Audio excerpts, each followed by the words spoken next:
As we've said so many times before, the Torah is a teaching book, a workbook, a book that tells us how we should live our lives. And every word, every sentence, every idea is something which tells us how to improve our whole being. And because the Jewish people, they are the chosen people, God chose us to educate all of mankind how to live better lives. So it must be that there's a message in every single detail of the Torah for all mankind.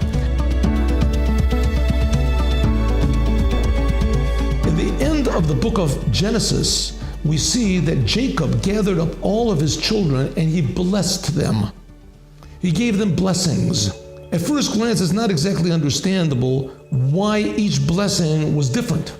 Why couldn't he just give all of them 12 blessings and everyone could partake of whatever they wanted to or whatever they could? So the answer is what is a blessing?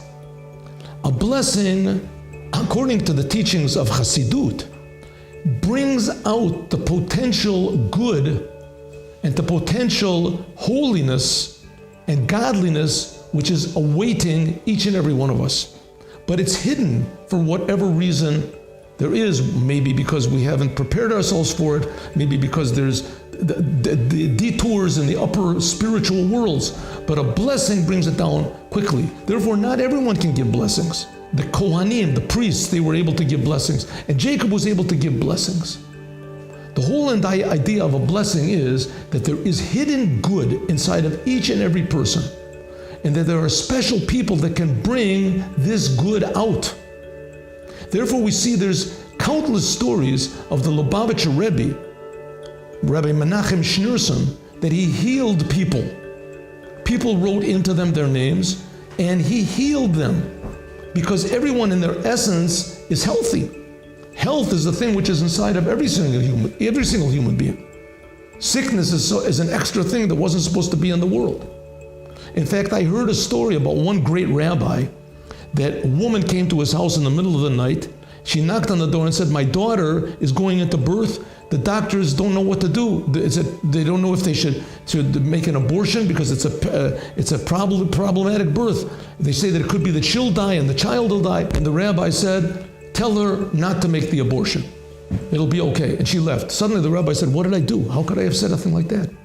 Early in the morning, the rabbi gathered his whole family together and they all prayed. Now it happened to be that this rabbi was in a group of Jews that were not so favorable to the Rebbe or to Chabad. King David also had his enemies. That's how Judaism is. Never this rabbi was not. Early in the morning, this lady came back and she said, "Thank you, Rabbi, for your advice. You saved my daughter. The baby came out healthy and my daughter is alive." He gathered his whole family and he said, "From now on, no one ever says one word against the Lubavitcher Rebbe.